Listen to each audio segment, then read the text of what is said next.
Yes, we are live now. Hello friends, this is Himanshi and welcome to Let's Learn. Discuss करेंगे कुछ question. सभी को good evening, नमस्कार, राम राम, सत श्री अकाल, अस्सलाम वालेकुम. What you feel connected with.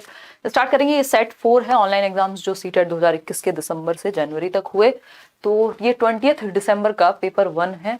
Paper 2 हम कल करेंगे. ऐसे ही हम अलग अलग दिन के पेपर 1 पेपर 2 दोनों के सेट निपटाएंगे. उसके बाद आपको रिवीजन में बाकी चीजें भी हेल्प करेंगी ऑफ कोर्स. चलिए खैर इसी बात पर हम शुरू करते हैं, है ना. चलिएगा स्टार्ट करते हैं. सभी को गुड इवनिंग भाई. चलिए स्टार्ट करते हैं क्वेश्चंस. हम थोड़े से लेट हैं आज. मैं नहाने धोने खाने में व्यस्त हो गई थी बीच में और फिर हमें समय का देखिएगा. खैर स्टार्ट करते हैं. ये 20th पेपर है, 20th दिसंबर वाला. लाइक शेयर सब्सक्राइब आप कर दीजिएगा अगर आपने ना किया हो. सेशन आपको पसंद आएगा, इस बात की क्या गारंटी है ना. ये टेलीग्राम चैनल पे पीडीएफ्स आपको मिल जाएंगी सारी. इसके अलावा अगर आप सीटेट की तैयारी कर रहे हैं और एक कंप्लीट बैच में एनरोल करके पढ़ना चाहते हैं बिना डिस्ट्रैक्शन के, तो उस केस में आप करियर ऐप डाउनलोड करके सीटेट के बैच में एनरोल कर सकते हैं अपना जिस जो भी आपका पेपर हो. इसके अलावा पेडागोजी, अगर आप किसी भी एग्जाम की तैयारी कर रहे हैं देश भर में जिसमें पेडागोजी पूछी जाती है, एचटेट से लेकर DEET+B KVS से लेकर के और CG टेट WB टेट तक, तो आप ये पेडागोजी स्पेशल बैच में भी एनरोल कर सकते हैं. इसमें रिकॉर्डेड भी सारी क्लासेस आपको एक साथ मिल जाएंगी और लाइव तो चल ही रहा है. इसके अलावा फर्स्ट क्वेश्चन पे आते हैं. 30 क्वेश्चन का सेट है एज यूजुअल, तो आप ये सेट करेंगे फटाफट से. देखिएगा क्वेश्चन नंबर 1 देखिएगा और जवाब दीजिएगा पोल में. चलिए स्टार्ट करते हैं. पानी लाना हम भूल गए हैं. खैर खाना भी खा चुके हैं आज, तो खाने के बाद पानी, बट आधा घंटा तो हो ही गया. चलो खैर आ जाओ फटाफट से, फिर हम आगे की बात करेंगे. देखिएगा गुड मॉर्निंग ही कर दो यार मुझे तो सच में. लगाएंगे मॉक टेस्ट भी दिलवाएंगे, करियर लैब पे दिलवाएंगे, डोंट वरी.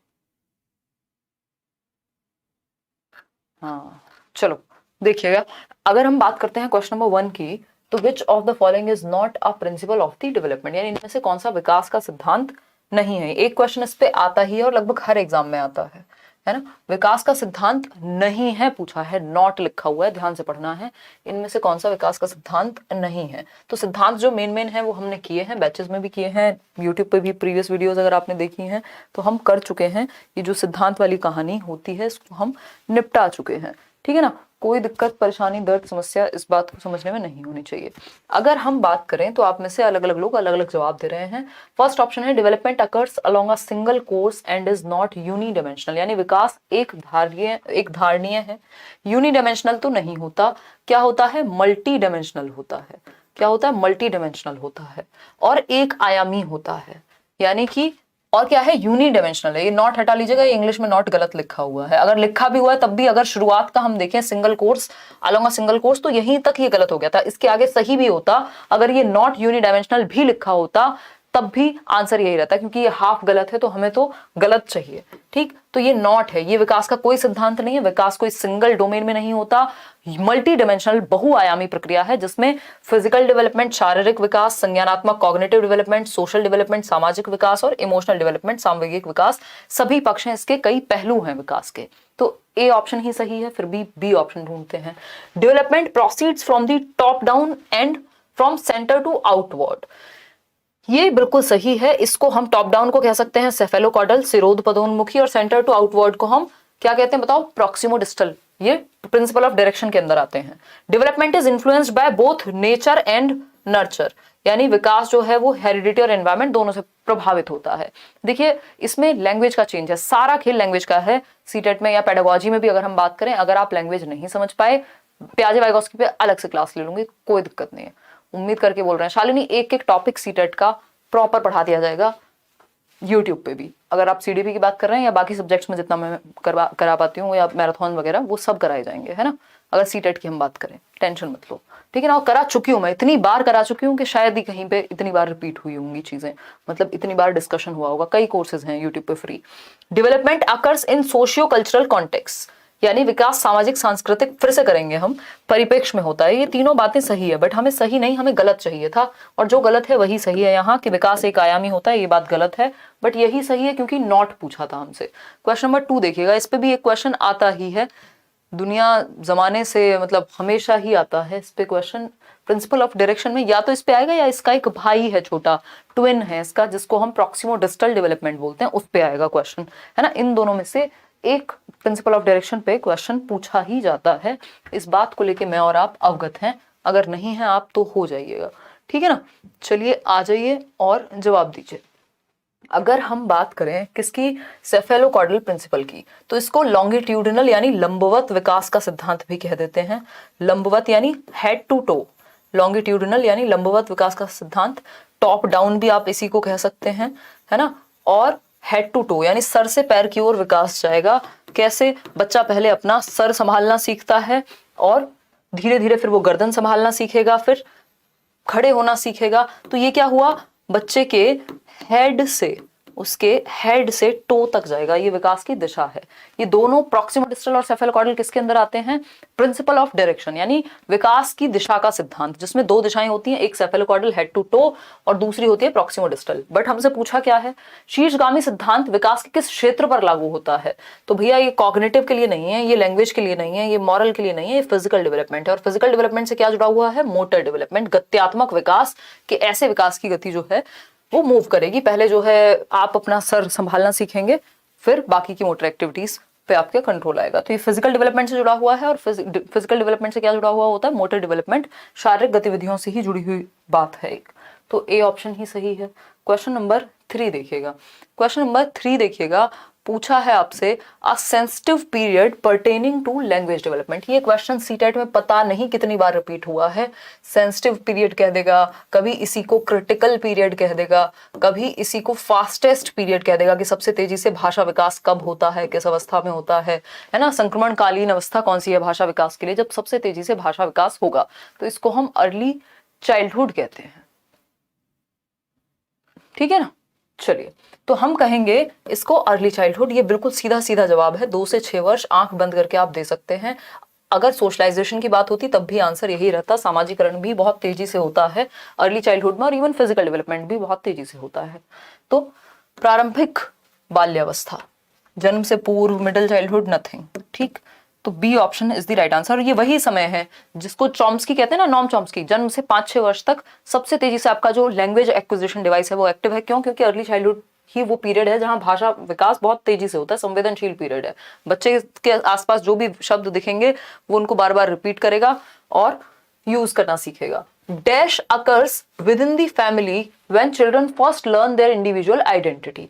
यानी ये होता है परिवारों में जब व्यक्ति अपनी पहली बार अपनी आइडेंटिटी, अपनी पहचान को एक्वायर करने की बात करता है, या फिर उसको भाषा का इस्तेमाल करना आता है। Develop initial cognitive skills, basic संज्ञानात्मक कौशल उसके अंदर आ जाते हैं, जैसे सोचना, समझना, तर्क करना, इमेजिनेशन। परिवार में आरंभ होने वाली वह प्रक्रिया जिसमें बच्चे अपनी व्यक्तिगत पहचान जानना शुरू करते हैं, भाषा सीखते हैं और आरंभिक संज्ञानात्मक कौशल विकसित करते हैं। आरंभिक संज्ञानात्मक कौशल विकसित करते हैं। कौन सी अवस्था है ये, इसको आप क्या कहेंगे, प्राइमरी सोशलाइजेशन कहेंगे क्या। देखो ये बात हमने आज भी हम सोशलाइजेशन ही पढ़ रहे थे आई थिंक बैचेस में, अगर आपको याद होगा। सोशलाइजेशन में जो प्राइमरी सोशलाइजेशन है, शुरुआत के 2-3 साल आपके जीवन के, ऑलमोस्ट कई जगह पे आपको 5 साल भी मिलेगा। तो वो जो शुरुआत के इनिशियल ईयर्स हैं आपकी लाइफ के, जब आप सबसे पहले ये सीखते हैं कि आपकी आइडेंटिटी फॉर्म होती है, आपका आय का कॉन्सेप्ट बनता है उस टाइम पे, और आप बेसिक चीजें सीखते हैं, चाहे वो लैंग्वेज है या सबसे पहले आप समाज में कैसे बिहेव करते हैं, ये परिवार से सीखते हैं।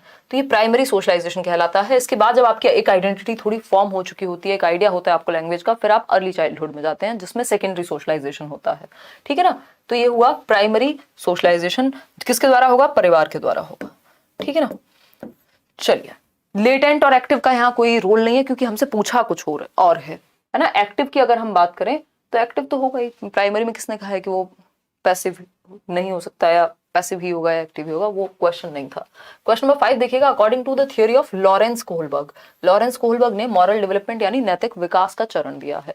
Eight which level is moral thinking based on taking initial perspective of the society. यानी लॉरेंस कोहलबर्ग के सिद्धांत के अनुसार किस चरण पर नैतिक चिंतन शुरुआती सामाजिक परिप्रेक्ष्य पर आधारित होता है।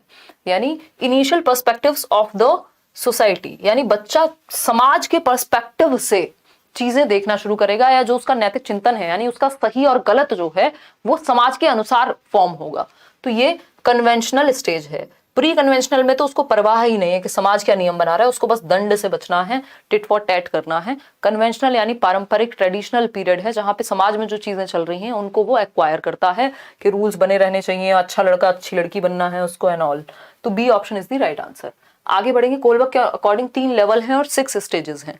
क्वेश्चन नंबर 6 देखिएगा, फ्रॉम अ पिजेशियन पर्सपेक्टिव यानी प्याजे के परिप्रेक्ष्य से the process of taking new information यानी नई सूचनाओं को ग्रहण करने की प्रक्रिया into the existing body of knowledge यानी जो आपका मौजूदा ज्ञान है उसमें नई सूचनाओं को शामिल करना क्या कहलाएगा।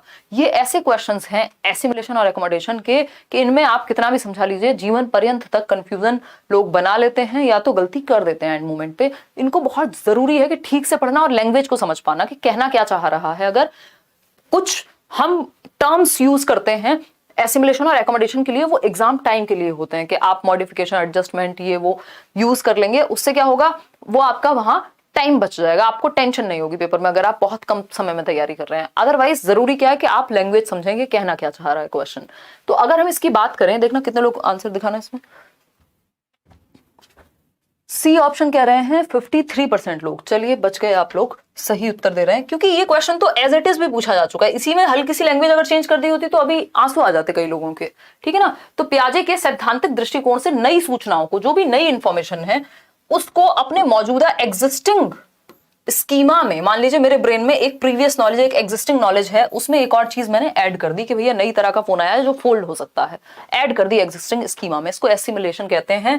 क्या कहेंगे? आत्मसातीकरण कहते हैं। इसमें कोई चेंज नहीं हुआ। देखो जब चेंज होगा नई इंफॉर्मेशन के आने से, जो चेंज होने वाला है, हालांकि चेंज इस सिनेरियो में भी होता है क्योंकि ये दोनों चीजें कहीं ना कहीं हो रही होती हैं, बट क्योंकि हमें मेन मुद्दा आंसर पकड़ना है तो इस हिसाब से देखेंगे जैसे ही कोई भी चीज ऐड हो रही है और चेंज होना नहीं दिखाया, एग्जिस्टिंग नॉलेज में ऐड कर ली तो एसिमिलेशन है, जब बात ऐड करने की है। लेकिन इस ऐड होने से अगर एग्जिस्टिंग स्कीमा चेंज हो रहा होता, जो हो अभी भी रहा है क्योंकि ये दोनों प्रोसेस चलती साथ में है अगर देखा जाए तो उस केस में क्या है, चेंज नहीं लिखा है यहाँ पे कि चेंज हुआ है कुछ, या कुछ भी ऐसा नहीं लिखा जिससे परिवर्तन की, एडजस्टमेंट की, मॉडिफिकेशन की, चेंज की संभावना दिख रही हो, जस्ट ऐड किया है। ठीक, तो ये आत्मसातीकरण है। अगर यहीं एडजस्ट करके कुछ किया होता तो एकोमोडेशन हो जाता। एकोमोडेशन यहां नहीं होगा क्योंकि जो एग्जिस्टिंग नॉलेज थी उसमें जस्ट ऐड किया और कुछ उन्होंने वहां नहीं लिखा, तो आपको इस लैंग्वेज पे जाना है, दैट्स इट। क्वेश्चन नंबर 7 देखिएगा, मीना के बारे में क्वेश्चन है। देखिएगा मीना क्या कह रही है। Meena has begun to use words. Meena एक बच्ची है जो शब्दों का इस्तेमाल करना सीख रही है, जैसे and started understanding that words represent objects. और अब उनको समझ में आया है कि जब हम एप्पल बोल रहे हैं या जब हम पेन पेन बोल रही हूं मैं, तो रॉकेट जैसी इमेज बन जाएगी, है ना। मेरी ड्राइंग इतनी ही प्यारी है। तो पेन मतलब वर्ड्स कुछ रिप्रेजेंट करते हैं। जब मैं वाटर बॉटल बोल रही हूं तो बॉटल का कोई रिप्रेजेंटेशन होगा, तो इन शब्दों से ऑब्जेक्ट्स रिप्रेजेंट होते हैं, यानी सिंबॉलिक थॉट बच्चे में आया है ना। तो she is also beginning to reason logically though she can not perform conservation. Logically reason करने की कोशिश कर रही है, अभी कंजर्वेशन आया नहीं है, that means concrete operational stage तो नहीं होगी। ठीक, अकॉर्डिंग टू जीन पियाजे which stage of cognitive development is Meena in, तो वो प्री ऑपरेशनल स्टेज में है, 2 से 7 वर्ष की अवस्था में है। इसके 2 रीजन है ना। इसमें ये कंफ्यूज कर सकता है कि अब तर्क करने लगी है। अब इस तर्क करने लगी है को आप ये मत समझ लीजिएगा कि कॉन्क्रीट ऑपरेशनल हो गया, क्योंकि सिर्फ तर्क करने लगी है नहीं लिखा है। और ऐसा भी नहीं है कि बच्चे में बिल्कुल 2% का भी तर्क नहीं होगा प्री ऑपरेशनल में। भाई थोड़े बहुत चीजें तो वो भी पूछता ही होगा ना, क्वेश्चंस तो वो करने ही लगता है। ठीक, तो लेकिन संरक्षण नहीं है, क्रमबद्धता नहीं है, दूसरा शब्दों का प्रयोग करने लगी है वस्तुओं के लिए, यानी सिंबॉलिक रिप्रेजेंटेशन आ गई है। तो आपको मेजरली समझना है कि क्वेश्चन आपको किस तरफ ले जाना चाहता है। प्री ऑपरेशनल पूर्व संक्रियात्मक अवस्था 2 से 6 वर्ष। आगे बढ़ेंगे नेक्स्ट क्वेश्चन पे। क्वेश्चन नंबर 8 देखिएगा एक बार। क्वेश्चन नंबर 8 क्या कहता है, the concept of zone of proximal development has been proposed by. समीपस्थ विकास का क्षेत्र, यानी संभावना है कि आज आप यहां हैं लेकिन आप यहां तक पहुंच सकते हैं, आप सीटेट क्लियर कर सकते हैं। ये इसी को ZPD कहते हैं कि संभावना है कि आपका विकास वहां तक हो सकता है। किसने इसकी बात की है, फटाफट से आंसर दीजिएगा। देखो जेरोम ब्रूनर सबसे ऊपर लिखा है, उसका रीजन है, अभी बताऊंगी, पानी लेके आती हूँ।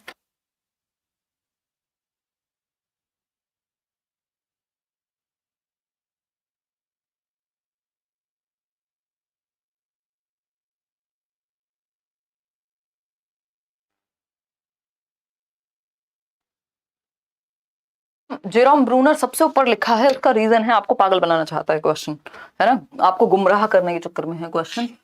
थैंक गॉड 77% लोग डी दे रहे हैं आंसर।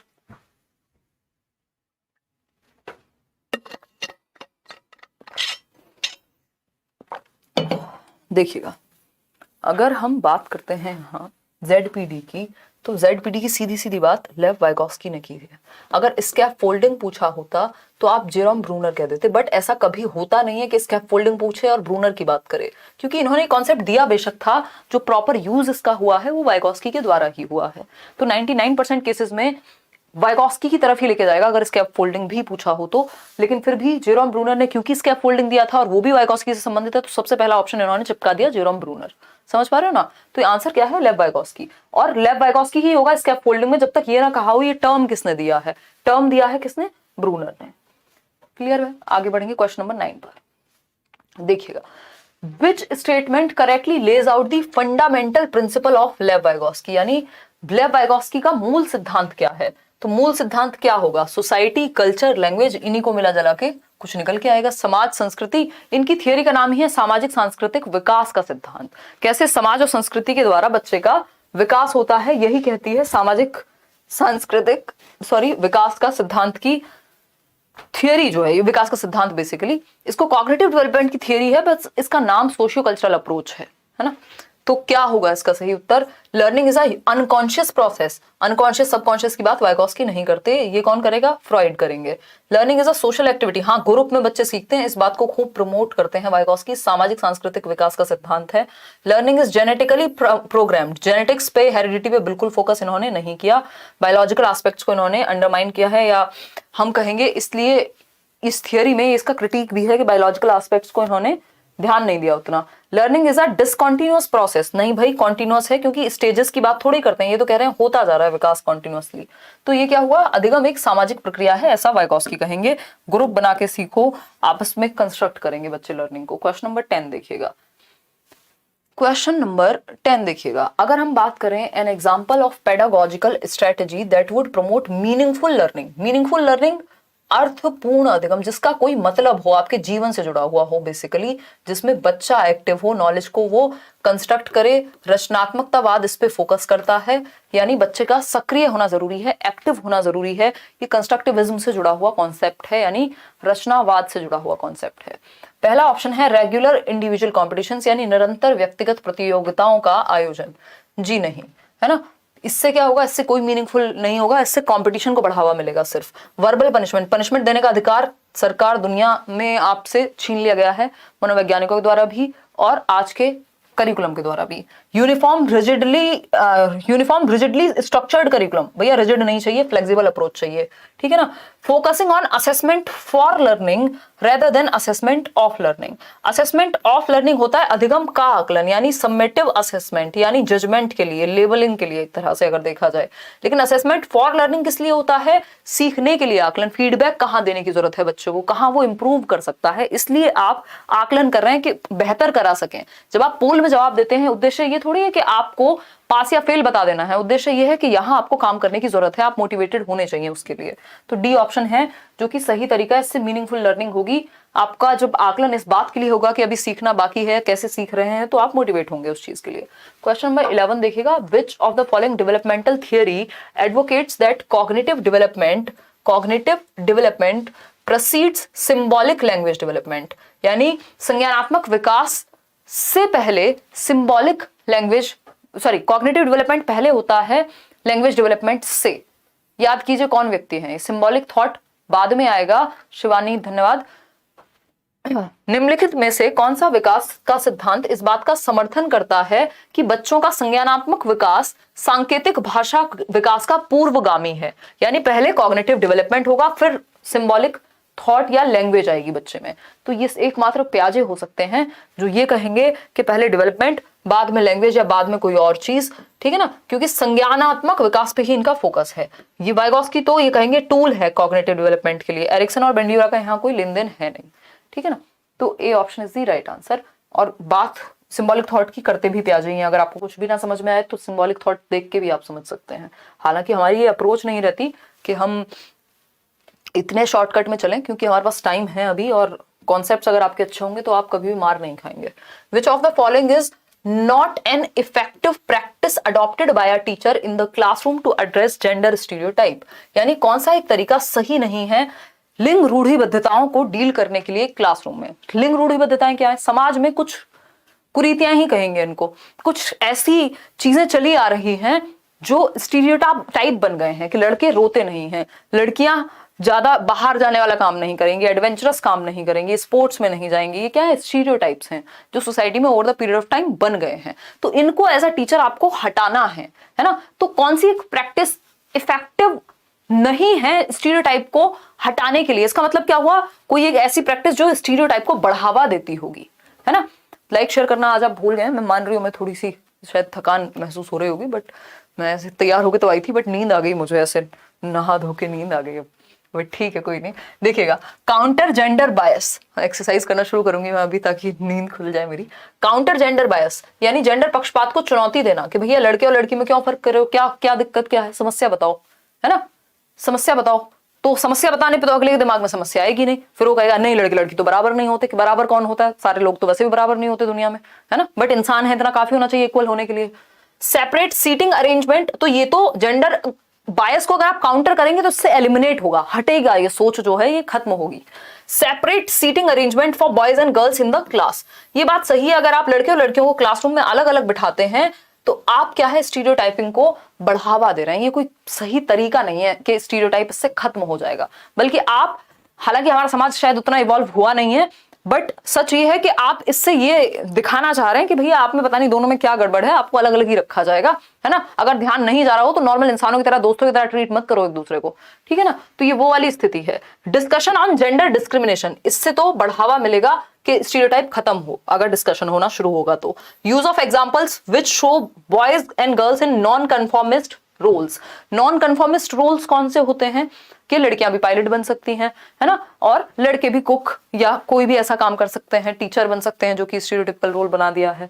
तो ये नॉन कन्फॉर्मिस्ट रोल्स, या इनको हम कहते हैं नॉन ट्रेडिशनल रोल्स में डालने से भी खत्म होता है स्टीरियोटाइप। लेकिन बी ऑप्शन क्या है, वही सही है, क्योंकि वही गलत था और गलत ही हमसे पूछा था। क्वेश्चन नंबर 13 देखिएगा, बड़ा क्वेश्चन है काफी। क्वेश्चन नंबर 13 देखिएगा फटाफट से, जल्दी बताइएगा।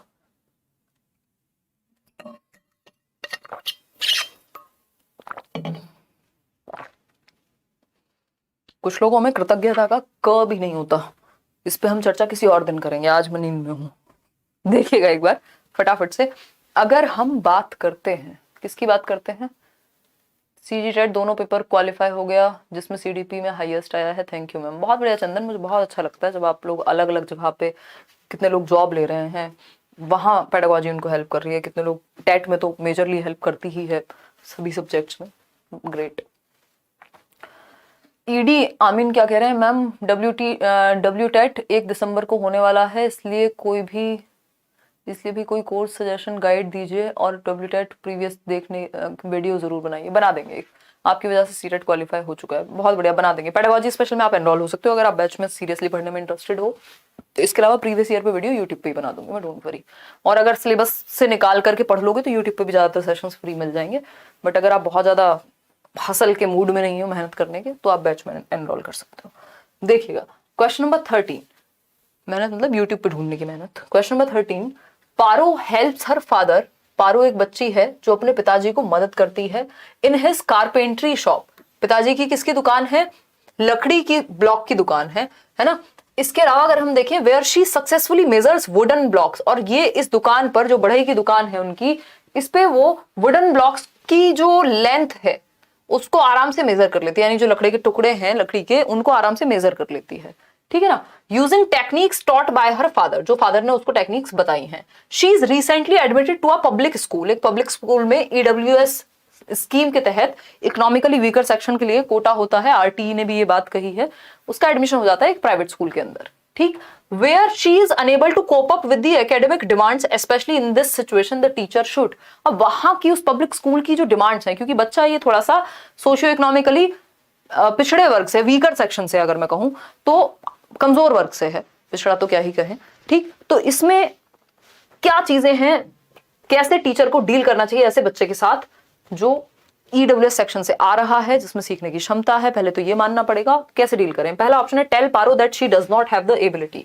ये तो बेवकूफी की बात हो गई, हर एक बच्चे में सीखने की क्षमता होती है, ये मानते हैं हम चाइल्ड सेंटर्ड पेडागोजी के अंदर, ठीक। बी ऑप्शन है give test and encourage repeated drill and practice.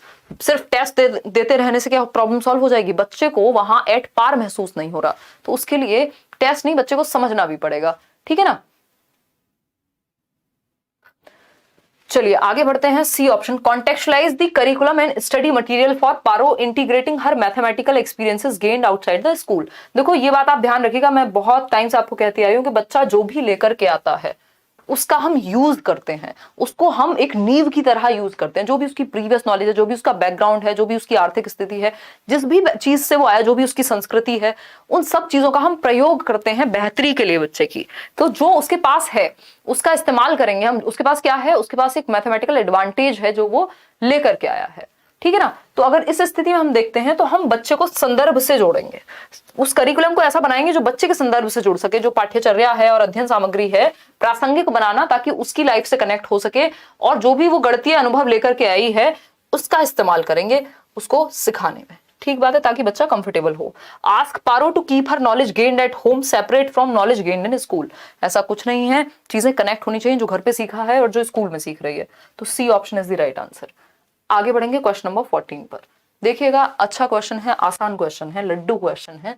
Sensitivity to the sounds, rhythms and meaning of words, यानी किसके प्रति? ध्वनि के प्रति, लय के प्रति, शब्दों के अर्थ के प्रति जो इंटेलिजेंस है। अगर कोई बच्चा साउंड्स को समझने में अच्छा है ना, प्रोनाउंसिएशन वगैरह अच्छा है उसका, रिदम अच्छा है, पोयम वगैरह अगर उसको सुनानी है, तो मीनिंग ऑफ वर्ड्स फटाफट से उसके दिमाग में सेट हो जाते हैं, मतलब लैंग्वेज में अच्छा है, ओवरऑल लिंग्विस्टिक इंटेलिजेंस है, भाषिक बुद्धि है व्यक्ति में या बच्चे में। ये किसकी बात है? गार्डनर की मल्टीपल इंटेलिजेंस, बहुबुद्धि सिद्धांत का ये उदाहरण है। इंटरपर्सनल होता है दूसरे लोगों में अच्छा हो, इंट्रापर्सनल होता है खुद को समझने में, सेल्फ को समझने में अच्छा हो, स्पेशल होता है जब वो मैप्स को, दिशाओं को समझने में अच्छा हो। कार्टोग्राफर, नक्शा बनाने वाला व्यक्ति हो सकता है, मूर्तिकार हो सकता है ना। खैर, तो सी ऑप्शन लिंग्विस्टिक इंटेलिजेंस, जो लोग भाषा के इस्तेमाल में अच्छे हैं, इस्तेमाल छोड़िए समझने में भी इवन, तो लिंग्विस्टिकली इंटेलिजेंट हैं वो। आगे बढ़ेंगे क्वेश्चन नंबर 15। देखिएगा, in a socio constructivist classroom, यानी सामाजिक रचनावादी क्लासरूम, यानी जहां ग्रुप में बच्चे नॉलेज को कंस्ट्रक्ट करते हैं, उसको सोशियो कंस्ट्रक्टिविस्ट कहते हैं, और ये वाइगोस्की का कॉन्सेप्ट है।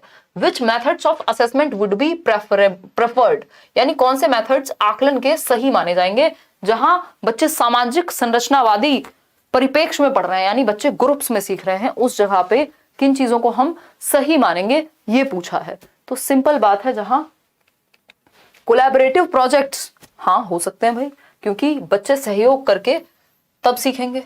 ऑब्जेक्टिव क्वेश्चंस नहीं, इसमें कोई सोशल एस्पेक्ट जुड़ा हुआ नहीं है, ग्रुप में नहीं सीख रहा बच्चा यहाँ। स्टैंडर्डाइज टेस्ट ये भी नहीं, रिकॉल बेस्ड नहीं, कोलैबोरेटिव प्रोजेक्ट्स, क्योंकि सोशियो कंस्ट्रक्टिविस्ट का मतलब है समाज, समाज का मतलब है ग्रुप, ठीक है ना। तो A option is the right answer. Question number 16 देखिएगा एक बार। Continuous aspect, the continuous aspect in continuous and comprehensive evaluation implies, यानी कि सतत एवं व्यापक मूल्यांकन में सतत से क्या अभिप्राय है, यानी कॉन्टिन्यूअस से क्या अभिप्राय है। जब हम बात कर रहे हैं सीसीई की सतत एवं व्यापक में, सतत का मतलब क्या है, कॉन्टिन्यूअस एंड कॉम्प्रिहेंसिव में कॉन्टिन्यूअस का क्या मतलब है, ये पूछा है आसान शब्दों में। तो कॉन्टिन्यूअस का मतलब है सतत चलेगा।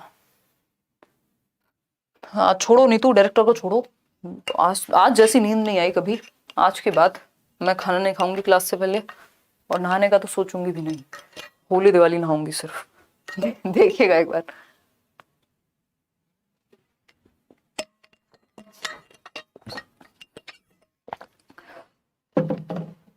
फटाफट से बताइएगा। ईवीएस का क्वेश्चन कराइए। अरे कराएंगे यार, क्यों टेंशन लेते हो, काहे टेंशन लेते हो। अनाउंस करने दो सीटेट को, सब करा देंगे, क्या क्या करा देंगे सोचा भी नहीं होगा। 8 बजे कर दीजिए क्लास, ठंड की वजह से इतना टाइम वेट करते करते नींद आने लगती है। 9 बजे कर सकते हैं, देखो आज 9:10 हो गई थी, बट 9 बजे कर देंगे एग्जैक्ट शुरू, क्योंकि 8:30 तक मेरी दूसरी क्लास खत्म होती है, तो 8 बजे तो करना बड़ा मुश्किल है। उससे पहले भी एक क्लास और होती है, और भी कुछ क्लासेस और चीज़ें हो जाती हैं, तो उस चक्कर में देखिएगा। मैं आपकी शर्ट बहुत कंफर्टेबल लग रही है, इसलिए नींद आ रही है। देखो ज्ञान चंद तो इतने हैं हमारे यहाँ जिसकी हद नहीं है। हाँ सही कह रहे हो, आज कोई इसको झोला थैला कुछ तो बोल रहा था बैच में ना, है ना। बस यही बचा है, अब आप एक गरीब व्यक्ति के कपड़ों का मजाक उड़ाओ।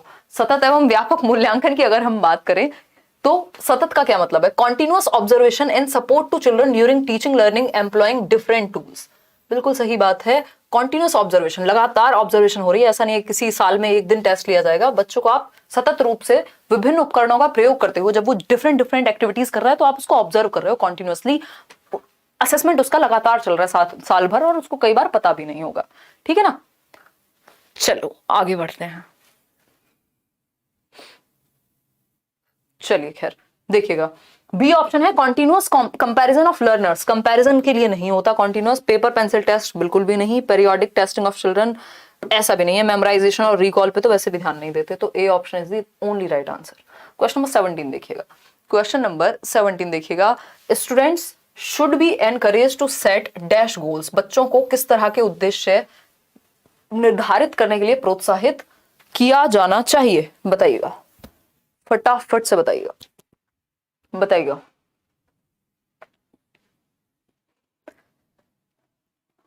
फटाफट से बताइएगा किस तरह के उद्देश्य? मास्टरी ओरिएंटेड, यानी जिसमें वो प्रवीण बने, जिसमें वो पारंगत बने, चीजों के मास्टर बने जो भी वो सीख रहे हैं। हाँ बिल्कुल ऐसे ही गोल्स के लिए हम उनको प्रेरित करेंगे। फेलियर ओरिएंटेड नहीं, फेलियर जिसमें वो बस फेलियर से बच जाएं। याद है ना ओरिएंटेशन पढ़ाया था क्लास में। फेलियर एक्सेप्टिंग, एक्सेप्टिंग जब आ जाएगा फेलियर तो एक्सेप्ट तो कर ही लोगे, बट खेलता कोई इसलिए थोड़ा ना है कि हारेंगे आज, खेलते तो सब जीतने के लिए हैं। सेल्फ डिफीटिंग यानी आत्म पराजित लक्ष्य, ये भी नहीं है कि खुद ही अपने आप को खराब मान लो मेरे से तो हो ही नहीं पाएगा। तो प्रवीणता के लिए कि आप मास्टर बनेंगे, जीतना हारना जाए तेल लेने, बट हम इतने अच्छे से सब कुछ सीख लेंगे कि हमें सब कुछ आता हो। ठीक है ना। क्वेश्चन नंबर 17, कोई कह रहा है 9th क्वेश्चन रिपीट करा दो, लास्ट में कराऊंगी। क्वेश्चन नंबर 18 देखिएगा, क्योंकि अब हम आगे आ चुके हैं। क्वेश्चन नंबर 18 देखिएगा, विच of the following is a principle of inclusion. Inclusion मतलब समावेशन, समावेशन मतलब सभी के लिए शिक्षा, एजुकेशन फॉर ऑल, इक्विटी की ये बात करता है कि यानी हर बच्चे को ध्यान में रख के, उसकी नीड को ध्यान में रख के। डिस्क्रिमिनेशन बेस्ड ये नहीं होता, बिल्कुल भी डिस्क्रिमिनेट नहीं करेगा, सेग्रीगेट नहीं करेगा। स्टैंडर्डाइज्ड इंस्ट्रक्शन की जगह यहाँ फ्लेक्सिबिलिटी होगी। एक्सेप्टेंस ऑफ इंडिविजुअल डिफरेंसेस, ये बात सही है कि बच्चों में विभिन्नता होती है, इस चीज को समझा जाएगा इंक्लूजन में और इंक्लूसिव एजुकेशन में। सभी बच्चे एक जैसे नहीं हो सकते, किसी को कोई समस्या हो सकती है, किसी को दूसरी हो सकती है, किसी को कुछ हो सकता है। सेग्रीगेशन और लेबलिंग तो बिल्कुल ऑपोजिट है इंक्लूजन के। तो C option is the only right answer. Question number 19 देखिएगा। क्वेश्चन नंबर 19 देखिएगा, a child who has partial vision, यानी एक बच्चा जिसको आंशिक रूप से दिखाई देता है, यानी कंप्लीटली विजन उसका क्लियर नहीं है, थोड़ा बहुत देखने में समस्या है। ऐसे बच्चे को आप कैसे डील करेंगे और कहां पढ़ाएंगे? पहला ऑप्शन है should be encouraged to opt for home based education, यानी घर पर ही शिक्षा करने के लिए प्रेरित करना चाहिए।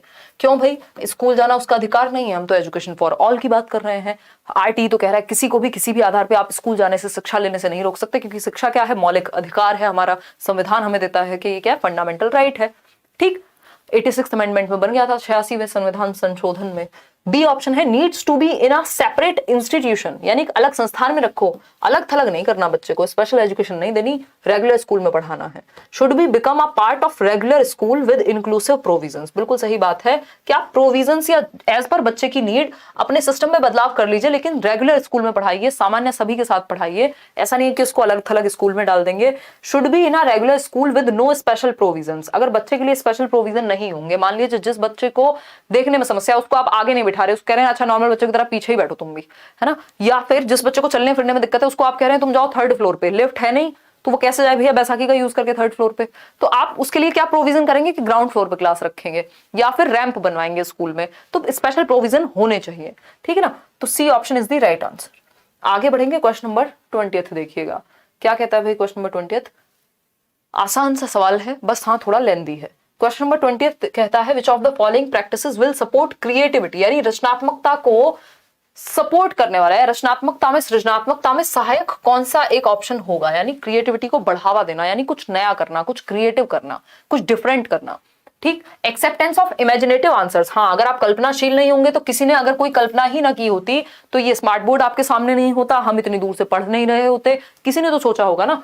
एम्फेसिस ऑन ब्रेनस्टॉर्मिंग, यानी विचार मंथन, यानी ब्रेन स्टॉर्म हो रहा है आइडिया से, ग्रुप में बैठ के बच्चे एक प्रॉब्लम पे सोच रहे हैं, कुछ नया कुछ क्रिएटिव सोचेंगे। एम्फेसिस ऑन कन्वर्जेंट थिंकिंग, ये गड़बड़ है क्योंकि क्रिएटिविटी डाइवर्जेंट थिंकिंग से जुड़ी हुई होती है, दिशाओं में सोचने से। कन्वर्जेंट थिंकिंग तो होती है कि 4 ऑप्शन से एक जवाब दे दो, बात खत्म, है ना, तो ये गड़बड़ है। टॉलरेंस टू डिसेंट, ये डिसेंट वाली जो बात है ये बिल्कुल सही है कि असहमति के प्रति सहनशीलता। 4 बच्चे ग्रुप में किसी प्रॉब्लम पे काम कर रहे हैं, सब तो एक दूसरे से सहमत नहीं हो सकते, तो दूसरे के पॉइंट ऑफ व्यू को भी सुनने की क्षमता, चाहे वो उसका विचार मुझसे अलग हो सकता है, इस बात को सुनने की क्षमता या इसके प्रति संवेदनशीलता, सहनशीलता कि ठीक है उसका विचार जो ओपिनियन है वो डिफरेंट हो सकती है ना, डिफरेंस ऑफ ओपिनियन हो सकता है। तो फर्स्ट सही है, सेकंड सही है, फोर्थ सही है, थर्ड खराब है क्योंकि ये कन्वर्जेंट थिंकिंग की बात कर रहा है। फर्स्ट सेकंड थर्ड तो हो ही नहीं सकता, फर्स्ट सेकंड और fourth, D option is the right answer over here. आगे बढ़ेंगे नेक्स्ट क्वेश्चन पे।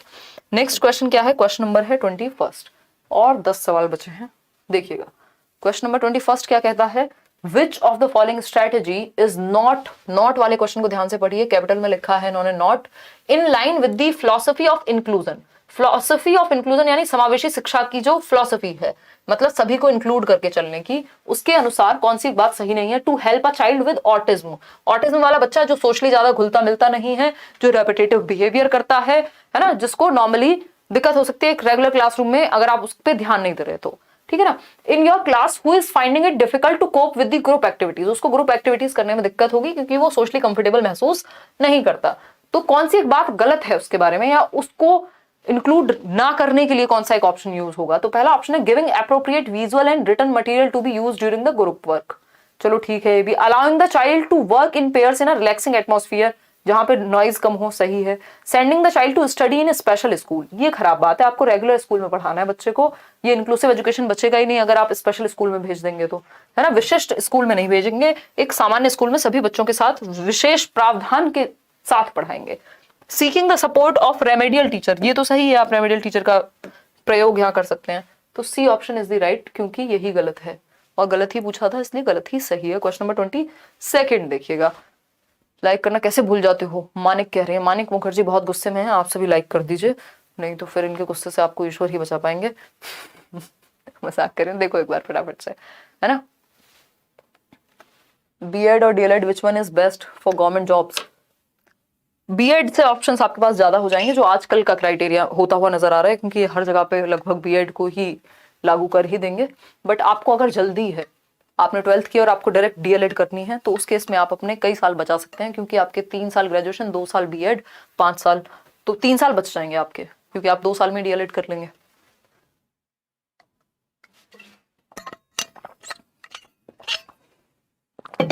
देखिएगा एक बार, अगर हम बात करें फरहीन, देखिएगा, in a primary classroom the teacher must dash students to ask questions. भाई बच्चों को एक प्राथमिक कक्षा में शिक्षक को छात्रों को प्रश्न पूछने के लिए तो क्या करोगे आप, उनको प्रोत्साहित करोगे, एनकरेज करोगे। ये तो आंख बंद करके सोते हुए भी बता देगा आपके घर का छोटा बच्चा भी कि प्राथमिक कक्षा में जो शिक्षक को प्रश्न पूछने के लिए, भाई टीचर तो हमेशा ये कहेगा ना पूछो जितने क्वेश्चन पूछने, प्रोत्साहित करेगा क्वेश्चंस के लिए। क्वेश्चन से क्या होगा, क्यूरियोसिटी बढ़ती है, क्लैरिफिकेशन आती है, थिंकिंग क्लियर होती है, कॉन्सेप्ट्स अच्छे होते हैं। Discourage, never allow, punish, nothing. ठीक है, तो आसान सा सवाल है। आगे बढ़ेंगे क्वेश्चन नंबर 23 पर। ये है अच्छा सवाल जो आजकल पूछे जाने लगे हैं, जिसमें एक कथन होगा और एक उसका रीजन होगा। इसमें आप ध्यान से जवाब दीजिएगा, इसमें खतरा आपको हो सकता है, इसमें गलती आप कर सकते हैं। क्वेश्चन नंबर 23 देखिए, कथन है और उसका रीजन दिया हुआ है। Schools must enable children to find their voices, यानी बच्चों को अपनी बात कहने की आजादी होनी चाहिए स्कूल में। नर्चर देयर क्यूरियोसिटी, बच्चों की जो जिज्ञासा है उसको फुलफिल करने के लिए चीजें होनी चाहिए। To do things, to ask questions, to engage in discussions and do group work rather than building their ability to reproduce textual knowledge, यानी सिर्फ किताबी ज्ञान को उगलते रहने की बजाय, रिकॉल करके रट्टा मार के पलट देने की बजाय पेपर पे या क्वेश्चन जो आपकी आंसर शीट पे फोकस करना चाहिए कि बच्चा एक्टिव हो, ग्रुप वर्क करे, कुछ अपनी आवाज उठाए, अपने क्वेश्चंस पूछे, अपनी क्यूरियोसिटी बढ़े उसकी। बात तो सही लग रही है, कराएंगे इंग्लिश पेडागोजी कंचन, बात तो सही लग रही है, एकदम करेक्ट है बात तो, है ना, राइट है। इसका रीजन क्या दिया, ऐसा क्यों होना चाहिए। Learning is active and social in its character, क्योंकि लर्निंग तब होती है जब हम सक्रिय होते हैं, बच्चा एक्टिव हो जिस ऑप्शन में, वो बेस्ट ऑप्शन है। ये कहते कहते मेरे कई सारे बाल सफेद हो गए हैं, बस आपको दिखेंगे नहीं क्योंकि इतने नहीं हुए जितने मैंने बता दिए। देखिएगा, तो सोशल इन इट्स कैरेक्टर, हाँ समाज में ग्रुप में बच्चा अच्छा सीखता है। ये बात हम कह सकते हैं। तो दोनों ही बातें सही हैं, both A and R are true and R is the correct explanation of A. ये बात सही है। क्या है? सही है। ठीक, दोनों ही बातें सही है। बच्चे को एक्टिव रखो, क्योंकि लर्निंग सोशल और क्या होती है, एक्टिव होती है अपने कैरेक्टर में। आपकी पुरानी वीडियो से पढ़ा था, यहाँ तो मजे लेने आता हूँ। बहुत बढ़िया, पढ़ लो पढ़ लो। मजे क्या, क्वेश्चंस अटेम्प्ट कर लिया करो मजे के साथ साथ। है, मजे लेने का मतलब ये नहीं सिर्फ मजे लोगे जीवन में, मजे लेते हुए भी सीखो, है ना। देखिएगा, ग्राफिकल टूल्स की अगर हम बात करें तो graphical tools for organising and representing knowledge and relationship within a particular topic are known as. प्याजे पढ़ रहे हैं, ग्राफिकल रिप्रेजेंटेशन बनाई, है ना, बीच में लिखा प्यारा सुंदर सा प्याजे का चेहरा बनाया, फिर निकाली आपकी इनकी स्टेजेस, फिर फैक्टर्स, उन स्टेजेस में भी एसिमुलेशन एकोमोडेशन पूरा चार्ट जैसा बना दिया, कुछ एक ऑर्गेनाइजेशनल रिप्रेजेंटेशन बना दी। इसको हम कॉन्सेप्ट मैप कहते हैं। कॉन्सेप्ट से जोड़ के चीजों को आसानी से समझने और याद रखने में ही मदद करता है ना। निमोनिक्स तो वो हैं जो, जैसे मैंने आपको SPCF बता दिया, ये निमोनिक है, शॉर्ट वेज चीजों को याद करने के। ठीक, एडवांस ऑर्गेनाइजर्स में तो फिर बहुत सारी चीजें आ जाएंगी, ये आप खुद से नहीं बनाएंगे। आगे बढ़ते हैं। चंक्स होता है टुकड़ों में तोड़ना। क्वेश्चन नंबर 25 देखिएगा। क्वेश्चन नंबर 25 है, ये कहता है choose the example that illustrates intrinsic motivation. आंतरिक अभिप्रेरणा को दर्शाने वाला उदाहरण पहचानिए। आंतरिक अभिप्रेरणा यानी जिसका रीजन बाहर नहीं मिलेगा, जिसका रीजन बच्चे के अंदर होगा, है ना। Learning for the sake of learning, सीखने के लिए सीखना आंतरिक अभिप्रेरणा है। समझ पा रहे हो कि नहीं, बताओ विनोद। प्राइमरी में 137 नंबर आए हैं, सीटेट में बहुत बहुत थैंक्स, और सेकेंडरी में 125। मैं आपसे मिलना चाहती हूँ प्लीज, बलिया में कभी। श्वेता आप मेल कर दीजिए, बिल्कुल कभी ना कभी हम जरूर मिलेंगे। और थोड़ी सी मेहनत और कर लीजिए, इस बार आपका सिलेक्शन हो जाएगा। 135 बुरा स्कोर नहीं है, बस मेहनत और थोड़ी अच्छी हो जाए, रिवीजन और थोड़ा अच्छा हो जाए, एनालिसिस और अच्छा हो जाए, तो यही चीज मेरिट में आ जाएगी, है ना। चलिए खैर, आते हैं, समझते हैं चीजों को। मेरे भी बाल सफेद हो गए हैं, क्या करें, अभी शादी भी नहीं हुई। हाँ, बाल देख के शादी होगी आपकी तो, उम्मीद है। नहीं, मेरे नहीं हुए, मैं मजाक कर रही थी। है, ऐसे अपनी बुराइयां थोड़ी करते हैं यार। देखो एक बार है, देखो बताओ एक बार, C1 की अगर हम बात करें, C1 की अगर हम बात करें, अरे अच्छी बात है ना, देखो उम्र का तकाजा है। अगर हम बात करें किसकी, इंट्रिंसिक मोटिवेशन की, तो Roshni is working hard to score well in exams. भैया नंबर के लिए पढ़ रही है, एक्सटर्नल मोटिवेशन है, इंटरनल नहीं, एक्सटर्नल मोटिवेशन है। ठीक, फिर है Rumi completing her homework so that his parents let him watch TV. तो टीवी यानी एक्सटर्नल चीज है, तो टीवी के लिए पढ़ रही है, एक्सटर्नल है। ठीक, external motivation. Rama reading more books so that her name is first on the reading stars. First आना है उसको रीडिंग स्टार्स में, ये भी क्या है, एक्सटर्नल है, रीजन बाहर है, इसका लोकस ऑफ कंट्रोल एक्सटर्नल है। लेकिन जब हम डी में पढ़ रहे हैं, तो Ravi exploring various resources for his project because he loves learning new things. भैया वो वेरियस चीजें पढ़ रहा है, वेरियस चीजें एक्सप्लोर कर रहा है अपने प्रोजेक्ट में, क्योंकि उसको पसंद है सीखते रहना अलग अलग चीजें। इसमें रीजन बाहर नहीं है कि वो प्रोजेक्ट कंप्लीट करने के लिए कर रहा है। D option is the right answer. आगे बढ़ेंगे नेक्स्ट क्वेश्चन पे।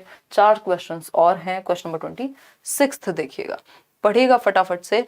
which of these strategies is not effective in helping students cope with anxiety। यानी एंजाइटी से डील करने के लिए कौन सा एक तरीका इफेक्टिव नहीं है, बताइएगा। आप उर्दू भी अच्छी बोलते हैं। अरे एक दिन हम शायरी का सेशन रखेंगे आफ्ताब, दूसरे चैनल पे, बस वो कब रखेंगे ये पता नहीं। मैं तो बूढ़ा हो गया, पिंकू कह रहे हैं, कितना दुख है। तो नौकरी पे ध्यान दे लो, मेहनत दे लो, है, शादी से पहले बाल सफेद। अच्छा, धन्यवाद। अलग ही दुख है हमारे जीवन में, है। हमारे कमेंट्स में लोगों को चक्कर आने लगते हैं, बस शादी शादी शादी, रोज एक रट्टा लगाना है शादी, है ना। इतनी शिद्दत से चाह रहे हैं इन्होंने ओम शांति ओम, ज्यादा दिल से देख लिया। देखो एक बार, बताओ फटाफट से। मजाक करना है बस, इनको मजाक करते रहना है। अरे कोई दिक्कत नहीं है, 1-2 बाल सबके सफेद हो जाते हैं आजकल के जमाने में, पॉल्यूशन इतना है। देखो, अगर हम बात करें which of these strategies is not effective in helping students cope with anxiety से डील करने के लिए, चिंता से डील करने के लिए कौन सा एक तरीका सहायता नहीं देता, बताइएगा। पहला ऑप्शन है teaching them methods for effective and meaningful learning, यानी अर्थपूर्ण अधिगम सिखा रहे हैं, तो ये तो इससे एंजाइटी थोड़ी होगी, फिर तो आपको कॉन्फिडेंस बढ़ेगा। Helping them set realistic short term goals, यानी आप वास्तविक या यथार्थवादी लक्ष्य, यानी जिनको अचीवेबल तरीके हो। ऐसा नहीं है कि आज आप ये कहें, मान लीजिए किसी के 60 नंबर आ रहे हैं तैयारी करते हुए, और कल उसको कहते हैं नहीं कल से ना 90 लाने सीधा, तो वो नहीं हो पाएगा। पहले आप 60 से 70 पे आएंगे, या एक एक सेक्शन को डिवाइड करके उस हिसाब से गोल्स बनाएंगे, short term goals. Helping them recognise source of their anxious feeling, ये बात भी सही है कि यदि आप बच्चे को इस चीज में उसकी सोर्स को, कि वो एंशियस होता क्यों है, चिंता का रीजन क्या है, कारण क्या है, उसको जानने में मदद करेंगे तो उस कारण को रिमूव किया जा सकता है, एलिमिनेट किया जा सकता है। लेकिन D option, comparing students performance with one another, इससे तो और चिंता बढ़ेगी, क्योंकि आप बच्चे को कंपेयर कर रहे हैं शर्मा जी के बेटे वर्मा जी की बेटी से, तो उससे उसकी चिंता घट नहीं जाएगी, उससे वो शर्मा जी का बेटा और बेटी नहीं बन जाएगा। क्वेश्चन नंबर 27 देखिए, क्योंकि वो तो दुबे जी का बेटा या बेटी है, देख रहे हैं। क्वेश्चन नंबर 27 देखिए, रचिता अ mathematics teacher tries to analyze the errors made by her students in identifying the correct operation to be applied for statement sum. She does this. यानी रचिता एक गणित अध्यापिका अपने छात्रों की भाषा कथन वाले प्रश्नों में सही प्रक्रिया पहचानने में त्रुटियों का विश्लेषण कर रही है। यानी बच्चे गलतियां कहां कर रहे हैं जब सही कथन पहचानने की बात हो रही है। तो ये त्रुटियों का विश्लेषण क्यों जरूरी है? क्योंकि एरर्स इंपॉर्टेंट है, एरर्स से समझा जा सकता है कि कमी कहां रह गई है। ठीक है ना? हाँ अनु सही कह रहे हैं भाई, सेम कमेंट कॉपी पेस्ट मत करो, इधर आ जाओ। Segregate students who make errors in comparison to others, अलग थलग कर दो उन बच्चों को जिनकी गलतियां ज्यादा हो रही हैं। ऐसा नहीं है, ये गलत बात है, सेग्रीगेट बच्चे को नहीं करना होता, ये बिल्कुल नेगेटिव है, ये कभी पॉजिटिव नहीं होता जब तक नॉट ना लिखा हो ऊपर। Give more questions to them as punishment, punishment का अधिकार नहीं है और पनिशमेंट से कोई गलती नहीं सुधरने वाली। Correct the errors by giving them more practice, बात हो रही है आइडेंटिफाई करने की कोशिश कर रही है, उसका रीजन क्या है, चलो हो सकता है 1% सही। डी ऑप्शन पढ़ लेते हैं। Understand the error since they are a window to children's thinking, देखो सिर्फ अंधे होकर के प्रैक्टिस कराने से, अंधे होकर के मतलब ब्लाइंडली, मतलब आप फोकस ही नहीं कर रहे उस चीज पे, मेटाफोरिकली, ठीक है, लिटरली नहीं। त्रुटियों को समझना क्योंकि वे छात्रों के चिंतन को समझने में मदद करते हैं। भाई उन गलतियों को एनालाइज करके आप समझिए, उससे पता लगेगा बच्चा सोच किस तरह से रहा है और फिर आप उसको करेक्ट करा सकते हैं। तो D option is the best answer. Question number 28 देखिएगा, national education policy 2020 lays emphasis on, यानी राष्ट्रीय शिक्षा नीति 2020 किस चीज पर फोकस करती है, एम्फसाइज करती है? एग्जाम्स के लिए सीखने पे नहीं, ये तो स्किल्स पे फोकस कर रही है। रोट लर्निंग, रट्टे पे नहीं, ऐसी कोई भी नई पॉलिसी ये नहीं कहेगी। सिर्फ प्रैक्टिस और ड्रिल नहीं, कॉन्सेप्चुअल अंडरस्टैंडिंग, होलिस्टिक लर्निंग, संप्रत्ययी समझ, बच्चे का कॉन्सेप्ट अच्छा हो, है ना। आगे बढ़ेंगे, क्वेश्चन नंबर 30 देखिएगा, 29 है। चिल्ड्रन लर्न मोस्ट मीनिंगफुली, बच्चे अर्थपूर्ण ढंग से तब सीखते हैं जब, मीनिंगफुली मतलब जो उनके जीवन से जुड़ी हुई चीज हो। मीनिंगफुल कब होगी बच्चे के लिए कोई चीज, बताइए। हिंदी में समझा रहे हैं सौरभ, और क्या बच्चे की जान लोगे अब, हैं? बच्चे किस शिक्षा शास्त्र द्वारा सबसे अधिक अर्थपूर्ण अधिगम करते हैं, बताइएगा? Through lectures and direct instruction. देखो सिर्फ व्याख्यान देकर के मीनिंगफुल इंस्ट्रक्शन होता तो फिर वो टीचर सेंटर्ड नहीं कहलाता। बाय रैपिटेड मैकेनिकल प्रैक्टिस, इससे भी रट्टाफिकेशन होगा, मीनिंगफुल लर्निंग नहीं होगी। बच्चा सबसे ज्यादा एक्टिव कहाँ है, वहां देखिए। When they are actively engaged in tasks and activities, ये बात सही है, जब बच्चे कार्यों और क्रियाकलापों में क्रियाशील रूप से भाग लेते हैं, जब वो मीनिंगफुली एक्टिव होते हैं, जहां बच्चा सबसे ज्यादा एक्टिव है वहां मीनिंगफुल लर्निंग, अर्थपूर्ण अधिगम होगा। सिर्फ रिवॉर्ड से काम नहीं चलेगा, तो डी नहीं है, आंसर सी है एकमात्र। आज का आखिरी सवाल, फिर हम 9th क्वेश्चन में किसी को डाउट था उस पर चलेंगे। क्वेश्चन नंबर 30 देखिएगा, giving students access to a range of suitable materials and the scope to self direct their learning is a way of promoting, यानी जब छात्रों को विभिन्न प्रकार की सामग्री दे रहे हैं, डिफरेंट तरीके से, उनके पास चार्ट्स भी है, उनके पास ग्लोब भी है, उनके पास अलग अलग टीचिंग लर्निंग मटेरियल है, और उन्हें अपने अधिगम को स्वयं निर्देशित करने का मौका दे रहे हैं, यानी बच्चा जो सीख रहा है अपने आप को गाइड कर पाए, अपने आप को डायरेक्शन दे पाए, सेल्फ लर्निंग बेस्ट है। तो उस केस में क्या सही होगा और क्या गलत होगा, ये बताइएगा, फटाफट से बता दीजिए।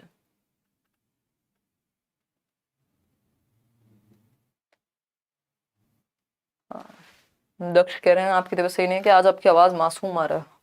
नहीं तबीयत तो ठीक है यार, थोड़ा कोल्ड का असर हो सकता है, अगर हुआ तो, मौसम चेंज हो रहा है ना। देखिएगा, तो छात्रों को विभिन्न प्रकार की सामग्री का प्रावधान करवाना और उन्हें अपने अधिगम को स्वयं निर्देशित, कंपटीशन से नहीं चलेगा, रोट लर्निंग रट्टे से नहीं चलेगा, डिस्कवरी से चल जाएगा, क्योंकि बच्चा एक्टिव है। डिस्कवर कब करेगा, जब वो एक्टिव होकर के कुछ चीजें अन्वेषण करेगा, खोज करेगा। सिर्फ इंस्ट्रक्शन देने से भी नहीं चलेगा। तो जहां बच्चा सबसे ज्यादा एक्टिव, वो सबसे बेहतर ऑप्शन। आउट ऑफ 30 क्वेश्चंस कितने आपने ठीक किए वो आप बताइएगा। इसके अलावा अगर आप सीटेट की तैयारी कर रहे हैं तो सीटेट के बैच में एनरोल कर सकते हैं करियर लैब पर। इसके अलावा पेडागोजी स्पेशल में भी एनरोल कर सकते हैं। इसके अलावा 9th क्वेश्चन पे चलते हैं। इसके अलावा मैंने बहुत बार बोल दिया, 9th क्वेश्चन पे चलते हैं। किसी को डाउट था वहां, लाइक शेयर करना भूल गए हो, सेशन पसंद आया हो, एक्सप्लेनेशन पसंद आया हो, तो आप कर सकते हैं। कल मिलेंगे, ज्यादा एनर्जी के साथ मिलेंगे 9 बजे, और एक और सेट लगाएंगे। ऐसे ही करके हम सारे सेट कर लेंगे complete. Which statement correctly lays out the fundamental principle of Lev Vygotsky's theory, यानी वाइगॉस्की के मूल सिद्धांत को सही मायने में दर्शाता है। मूल सिद्धांत क्या है? वाइगॉस्की की थियरी का नाम क्या है? आपने शायद नहीं बताया होगा किसी ने। लेव वाइगॉस्की की थियरी का नाम है, हमने बहुत बार डिस्कस किया है, सोशियो कल्चरल अप्रोच, यानी सामाजिक सांस्कृतिक सिद्धांत। ठीक, अब ये सामाजिक सांस्कृतिक सिद्धांत है किस चीज की थियरी? कॉग्निटिव डेवलपमेंट की थियरी, यानी जो आपका संज्ञान है, आपकी समझ है, आपका इंटेलेक्ट है, आपकी बुद्धि है, वो किससे डेवलप होगी? समाज और संस्कृति के साथ इंटरेक्ट करके, अन्योन्य क्रिया करके, है ना। संज्ञानात्मक विकास का सिद्धांत है ये, लेकिन इसका नाम सोशियो कल्चरल अप्रोच है। यानी बच्चा समाज में, यानी ग्रुप्स में सीखेगा, और जो संस्कृति में चली आ रही चीजें हैं उनके इंटरेक्शन से सीखेगा, उनके तालमेल से सीखेगा। ठीक, तो समाज और संस्कृति यही मूल सिद्धांत हुआ। बाकी सब क्या थे? अनकॉन्शियस प्रोसेस की बात कर रहे हैं, अनकॉन्शियस से इनका कोई लेना देना नहीं है, वो सिगमंड फ्रॉइड बात करते हैं। जेनेटिकली प्रोग्राम्ड है, जेनेटिक्स की, बायोलॉजी की बात इन्होंने कहीं नहीं की, स्टेज की भी बात नहीं की। डिसकंटिन्यूअस हो नहीं सकता, क्योंकि डिसकंटिन्यूअस पियाजे के अनुसार है डेवलपमेंट, क्योंकि वो क्या है? स्टेजेस में तोड़ रहे हैं। जब स्टेजेस में तोड़ेंगे तो डिसकंटिन्यूअस बन जाएगा। लेकिन जो स्टेज की बात ही नहीं कर रहा, जो एज की बात ही नहीं कर रहा, जैसे वाइगॉस्की, तो उनके लिए तो कॉन्टिन्यूअस है डेवलपमेंट। तो अधिगम एक सामाजिक क्रिया है, एक सोशल एक्टिविटी है। ये मूल सिद्धांत हुआ वाइगॉस्की की थियरी का। आउट ऑफ 30 कितने ठीक हुए वो आप बताइएगा। ये वेस्ट बंगाल वाले परेशान ना हो, मैं करती हूँ कुछ, है ना। ठीक है, क्रिएटिव अंजलि, धन्यवाद। इस बार मेहनत करो अच्छे से, बहुत ही बढ़िया। चलिए, धन्यवाद आप सभी का। आउट ऑफ 30 कितने क्वेश्चंस आपके ठीक हुए हैं वो आप बता दीजिएगा। कल मिलेंगे सेम टाइम। ये मंडे टू फ्राइडे आपकी क्लास होती है 9 बजे से 10 बजे या 10:15 तक, 10 बजे तक ही हो जाती है। 1 घंटे में हम 30 क्वेश्चंस 60 मिनट्स, जिसमें प्रॉपर एनालिसिस, पढ़ाई, पोल, बातें सब कर लेते हैं हम लोग। तो आप खुद भी पढ़ने बैठेंगे तब भी आपको ज्यादा समय लग जाएगा, अगर इतना सब कुछ आप करेंगे तो। मेरी अम्मी आपको बहुत पसंद करती हैं, मुझे कहती हैं कि उनकी तरह बनो। अच्छा मुस्कान, अम्मी को कहो अपनी तरह बनूंगी, मुस्कान बनूंगी, है ना। देखो वैसे भी आपका तो नाम मुस्कान है, कि कुछ अच्छी चीजें सीख लूंगी उनसे 2-4, बाकी बनूंगी अपनी तरह ही। ठीक, तो ये आउट ऑफ 30 कितने ठीक हुए? कल मिलेंगे 9 PM। ये 9 से 10 आपकी क्लास होती है रात को। अपना इंटरनेट आप थोड़ा बहुत बचा के रख सकते हैं, आपको मजा आता हो अगर। सीखने को तो ऑफकोर्स बहुत कुछ मिलेगा ही मिलेगा। और मंडे टू फ्राइडे, है ना, मंडे टू फ्राइडे। चलिए, आज के लिए इतना ही। कल मिलेंगे, tata bye bye, good night, सो जाओ अब, या पढ़ लो जिन लोग को रात में पढ़ना होता है। चलिए, टेक केयर।